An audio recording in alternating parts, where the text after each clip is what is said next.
y'all. Welcome back to Mindful Monday. For those that don't know me, my name is Cassandra. Hi, I'm happy to have y'all. So, as you can see by the title, it's Mindful Monday, and we're going to go ahead and jump on into it. Three things that we can do starting today to be mindful of what we're doing in life. And if y'all hear some rocking in the background, that's the wash, y'all. I have a couple ideas written down, so we're just gonna go ahead and jump on into it. So the first thing I have that we can be mindful of is what do we have as hobbies. And what I mean by this is not just do you have a hobby, but that's the first part. But why do we have that hobby? So let me break it down a little bit for you. So some of my hobbies that I've had in the past, because I'm a queen of starting some, y'all. I mean, I'll try a little bit of everything. So I've did drawing, I've wanted to write a book, I've did painting, I've done sewing, I've did punch needling. I thought that was pretty cool. I was like obsessed with it like for 48 hours, until I actually went and got the needle and stuck my finger, and I was like, this mess hurts. This stuff is hard. Um, One time back in the past, I wanted to upcycle furniture, y'all. I mean, I've done a little bit of everything. Of course, some of your more common hobbies are like journaling, flower arrangements. People are getting into like YouTube, blogging, what else? Photography, things like that. So, what I want you to think about and be mindful of is not just do I have a hobby, but also why do I engage in something like that. So, I'm gonna use myself for an example.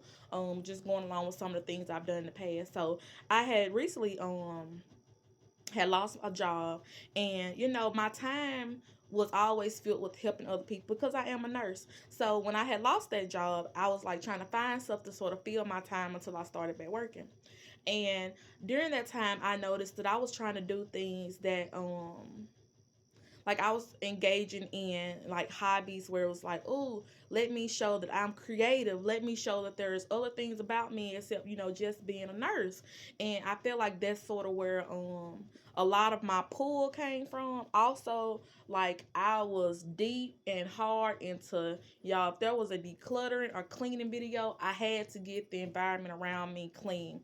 I don't know if it was more because I felt like something was sort of rocky and changing because of that job. And then I was like, well, let me try to control what I can control. And I know that may be hard for some of us to say, but we've all heard and people say they act like this here because they can't control stuff at home, or that person must have it really bad outside of this place because they get over here and they try to put it off on something else. Whether we are aware of it or not, if something is lacking somewhere else, we try to accommodate for it in other places. So because I was no longer working and feeling like, I was just giving to somebody every day. Of course I'm a mama, but I love that. Like I love that. And this just branching off a little bit and I get back to it. But when I was a newborn nursery nurse, I loved it. It did not feel like work to me. I'm a mom and I'm at home and I'm in that mommy role. When I got to work, I was a nurse, but it was still in that familiar role, and I loved it. I love talking to new parents. I love being there and helping them with their babies.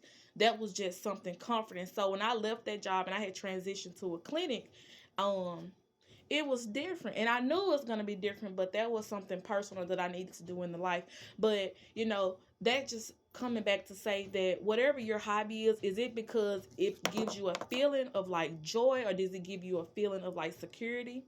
Is it more of placement? Like people are saying, like I'm a gym girly, or I'm us. That everything is like I'm this kind of person. I'm this kind of person. I'm this kind of person. Like why can't you be a pink girly but also like purple? Why can't you be like a yoga girly but you also like weightlifting? Everybody's being like, ooh, I'm a gardener or I'm a Pilates girly.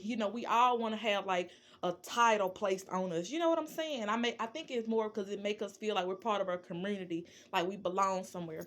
So just being mindful of whether or not you have a hobby.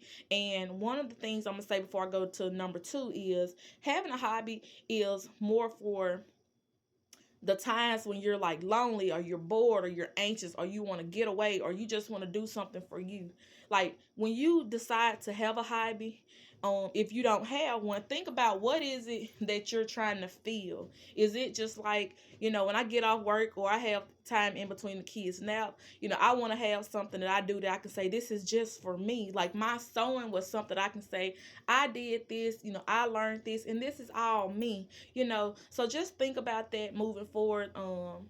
I don't know if that's something y'all have really thought about, but it was placed on me, and I feel like let me, just express that to y'all and see how y'all felt about it. The second thing that I want to talk to y'all about today for Mindful Monday and ways that we can be mindful and things to be mindful of is to give yourself permission to not be everything for everyone. Y'all, and I'm just summing up by saying this. We cannot be everything for everyone. But listen, but God can. And that's what we have to remember. I know, and I'm just using as a mom because that's who I am. My kids need me. You feel like your parents, your siblings need you, friends need you, your spouse, your husband, your wife, boyfriend, girlfriend, whoever it is around you. Then you go to work and you feel like, everybody there needs you. It's like every time you turn around, everybody's pulling at you from all these different directions. But you have to remember that you can't be that for everybody. Because you're only one person. It's just not possible. We can try, and we do. We try to, hold all these roles because that looks good. People say, "Oh, I carry all these hats and I do this and that." You do, but you have to realize that there's someone higher that carries all of that. And he can do it. And he don't need our help, sis. He don't need our help, bro. Whoever's watching this video, he don't need our help doing it. He don't. And I'm here to tell you if you forgot. God don't need your help doing his job. I mean, he been doing it pretty well, you know what I'm saying? And he don't need our help doing what he does best. And that's taking care of us, taking care of his daughters, taking care of his sons. We can try all we can, and there's nothing wrong, stepping in and doing what you can for people. But just give yourself permission to know that, it's okay with not being everything for everyone. And I think I need to hear that too. I don't. It ain't that I think. I know I need to hear that too. You can't be that. You can't be everything for everyone. And the third thing that I'm going to leave y'all with today is to go to the throne, not the phone. I think I was on Pinterest and I was scrolling through some different things. And when I seen this, y'all, I was like, I have to tell y'all for Mindful Monday, go to the throne, not the phone. Y'all, a lot of time when something happens, the first thing you want to do is go to social media. We want to tell people about it first before somebody else can. If they made you mad, or you want to get your point across first before the next person. Or, you call somebody and you want to start, telling them what somebody else did and how it made you feel.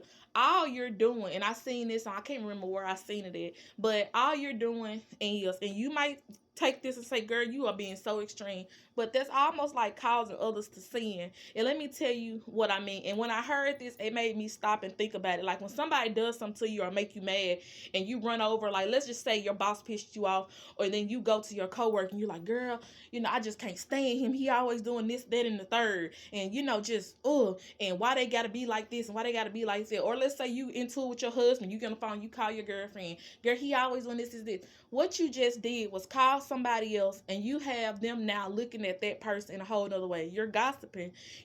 Now you're having that person feel some type of way about another person and their character. Instead of you taking it to God, to the throne, you took that to somebody else. So now they feel some kind of way about that person. So when they see it, whether they're conscious about it or not, they're going to be like, dang, look at him trying to be all nice in here. And I know he was acting all nasty to his wife the other day. Or look at the boss, he, in the office talking to me all crazy upside my head because I was a couple minutes late, but everybody else, you know what I'm saying? Like, it's more of those, you giving somebody else the opportunity to be like, I feel some kind of way too. You know how it works, And then with the taking it to the throne and not the phone, y'all, when something happened, a lot of times we take out our phone, we start recording, or we want to post something, or we want to make a post about it or a reel about it.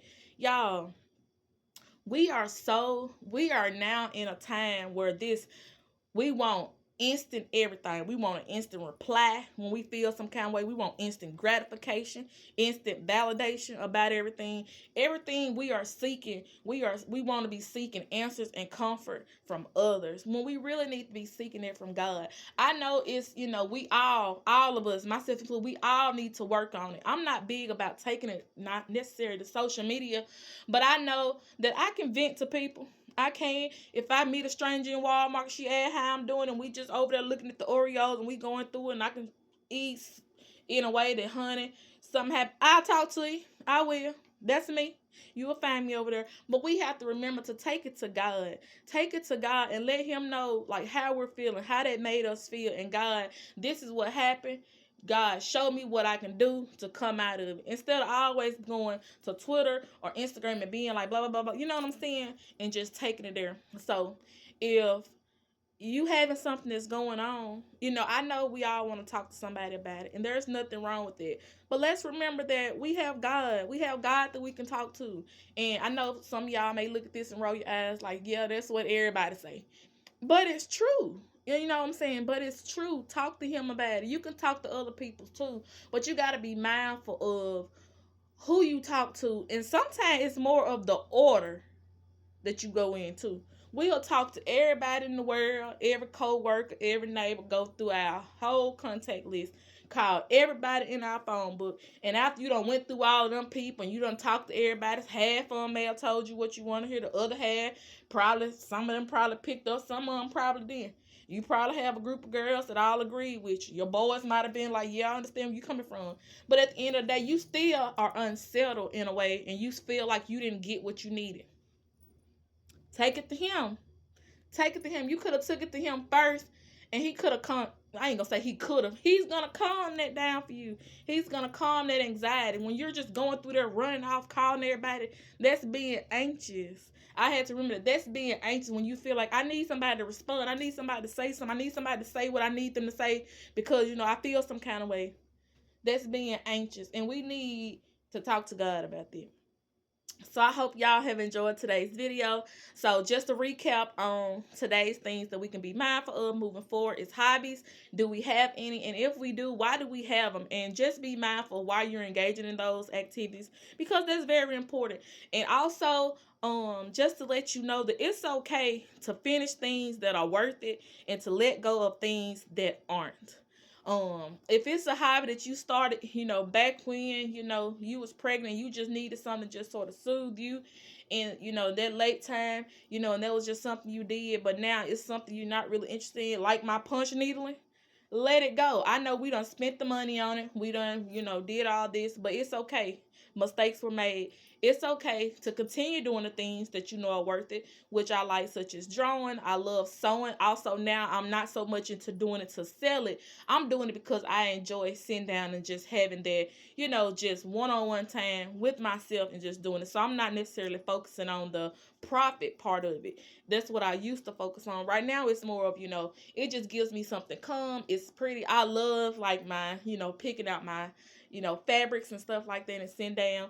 And then number two, give yourself permission to be okay with not being everything to everyone because we can't, but God can, y'all. Remember that we can't, but God can. And of course, the third thing is to go to the throne, not the phone. Y'all, this instant gratification, validation, and this instant reply need and all that, you ain't got to get it from man. Just go ahead and get it from God. So if y'all like this video, please hit that like and subscribe button. I would love to have you over here on the channel. And as always, be blessed, be sweet, be you, and I'll see y'all in my next one. Bye, y'all.